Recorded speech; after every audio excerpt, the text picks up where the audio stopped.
hadapan lawanku, Engkau mengurapi kepalaku dengan minyak baru.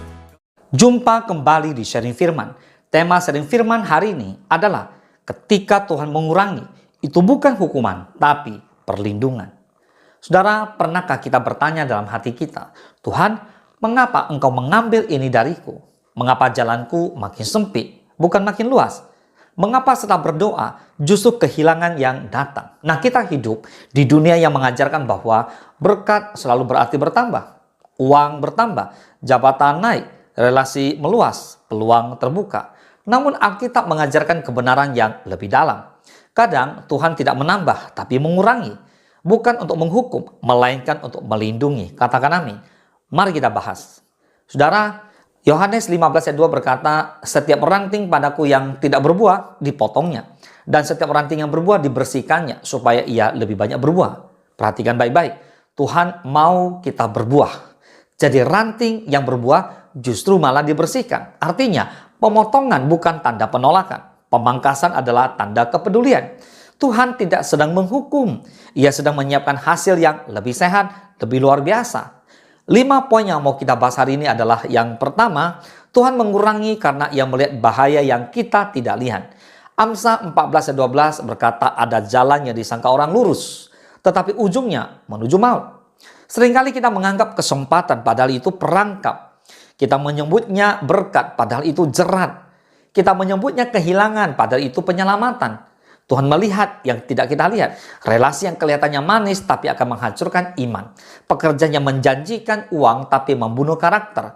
Ambisi yang terlihat rohani tapi menumbuhkan kesombongan. Jadi Tuhan mengurangi bukan karena benci, tapi karena mengasihi saudara dan saya. Amsal 3, 11 dan 12 berkata, hai anakku, janganlah engkau menolak didikan Tuhan, dan janganlah engkau bosan akan peringatannya. Karena Tuhan memberi ajaran kepada yang dikasihinya. Catat, seperti seorang ayah kepada anak yang disayangi. Katakan amin. Itu yang pertama. Yang kedua, Tuhan mengurangi supaya kita tidak bergantung pada hal yang salah.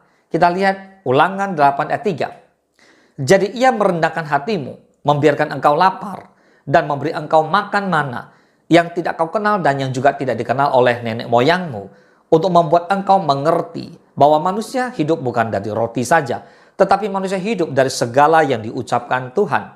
Kadang Tuhan mengizinkan keuangan menipis, kenyamanan dicabut, rencana tidak berjalan, bukan untuk menghancurkan iman, tetapi untuk memutus ketergantungan pada uang, meruntuhkan kepercayaan palsu pada manusia, mengembalikan fokus kepada Tuhan. Jadi Tuhan lebih memilih kita lemah, tapi bersandar kepada Tuhan, daripada saudara sepertinya kuat, tapi jauh daripada Tuhan. Yeremia 17 ayat 5-7 berkata, beginilah firman Tuhan, terkutuklah orang yang mengandalkan manusia, yang mengandalkan kekuatannya sendiri, dan yang hatinya menjauh daripada Tuhan. Ia akan seperti semak bulus di padang belantara. Ia tidak akan mengalami datangnya keadaan baik. Ia akan tinggal di tanah angus di padang gurun, di negeri padang asing yang tidak berpenduduk. Diberkatilah orang yang mengandalkan Tuhan, yang menaruh harapannya pada Tuhan. Katakan amin. So Bapak Ibu semua, Tuhan mau kita hidup mengandalkan Dia. Amin. Yang ketiga, Tuhan mengurangi agar karakter kita dibentuk, bukan sekedar hidup kita nyaman. Roma 8 ayat 28 berkata, kita tahu sekarang bahwa Allah turut bekerja dalam segala sesuatu untuk mendatangkan kebaikan bagi mereka yang mengasihi Dia, yaitu bagi mereka yang terpanggil sesuai dengan rencana Allah. Perhatikan, Tuhan tidak berkata semua terasa baik. Tuhan berkata semua dipakai untuk kebaikan. Kenyamanan sering melahirkan kesombongan, ketergantungan pada diri sendiri, bahkan iman yang dangkal. Tapi pengurangan melahirkan kerendahan hati, ketekunan, kedewasaan rohani. Maka Roma 8:28 dikatakan bahwa Allah turut bekerja dalam segala sesuatu.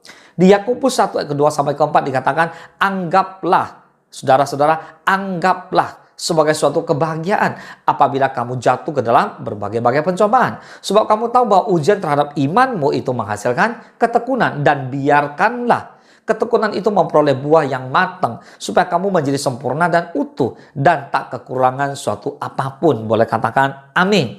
Sekarang yang keempat, kita belajar bahwa Alkitab penuh dengan kisah Tuhan yang mengurangi untuk menyelamatkan. Kita belajar dari level yang paling rendah, Gideon. Hakim-hakim 7 dari 32.000 orang dikurangi jadi 300 orang. Tuhan berkata terlalu banyak. Tapi kan masih ada 300 orang. Ya lumayan lah ya. Nah Tuhan mengurangi jumlah ini supaya kemenangan tidak dicuri oleh kesombongan. Dan kemuliaan kembali kepada Tuhan. Kita belajar yang kedua. Level yang kedua. Yusuf. Yusuf kehilangan banyak. Kehilangan jubah. Dijual sebagai budak. Dipenjara secara tidak adil. Namun semua kehilangan itu mengantarkan Yusuf dari penjara naik ke istana hanya dalam 1 hari. Yang ketiga, level yang lumayan lah, yang lumayan parah ya, yaitu Ayub level 3. Kehilangan segala-galanya, bayangkan. Sudah bisa bayangkan kehilangan segala-galanya, bukan karena dosa, bukan karena kesalahan, tapi karena Tuhan percaya Ayub sanggup bertahan. Dan Tuhan menyediakan berkat yang lebih besar lagi kepada Ayub. Nah, yang kelima, kita belajar bahwa tanda Tuhan sedang mengurangi untuk melindungi, bukan untuk menghukum. Renungkan ini baik-baik. Saudara tidak berdosa, tapi pintu tertutup. Saudara setia tapi malah kehilangan. Saudara taat tapi jalan makin sempit. Itu bisa jadi tanda Tuhan sedang menjaga saudara dari masa depan yang lebih buruk. Makanya di Yesaya 55, 8 dan 9 katakan, sebab rancanganku bukanlah rancanganmu dan jalanmu bukanlah jalanku. Demikianlah firman Tuhan. Seperti tingginya langit dari bumi, demikianlah tingginya jalanku dari jalanmu dan rancanganku dari rancanganmu. Berhentilah memberontak. Mulai sekarang percaya. Tanya bukan mengapa, tapi tanya apa yang engkau lindungi Tuhan. Jangan kejar kembali apa yang Tuhan lepaskan. Jika Tuhan menutup pintu, jangan dobrak. Tetap setia di masa dikurangi. Kesetiaan di masa sempit menentukan promosi ilahi. Lukas 16:10 berkata, barang siapa setia dalam perkara-perkara kecil, ia setia juga dalam perkara-perkara besar. Dan barang siapa tidak benar dalam perkara-perkara kecil, ia tidak benar juga dalam perkara-perkara besar. Saudara, jika hari ini hidupmu terasa berkurang, jangan langsung menyimpulkan Tuhan menghukum. Bisa jadi Tuhan sedang menyelamatkan. Bisa jadi Tuhan sedang membersihkan. Bisa jadi Tuhan sedang mempersiapkan segala sesuatu yang lebih besar dan lebih dahsyat.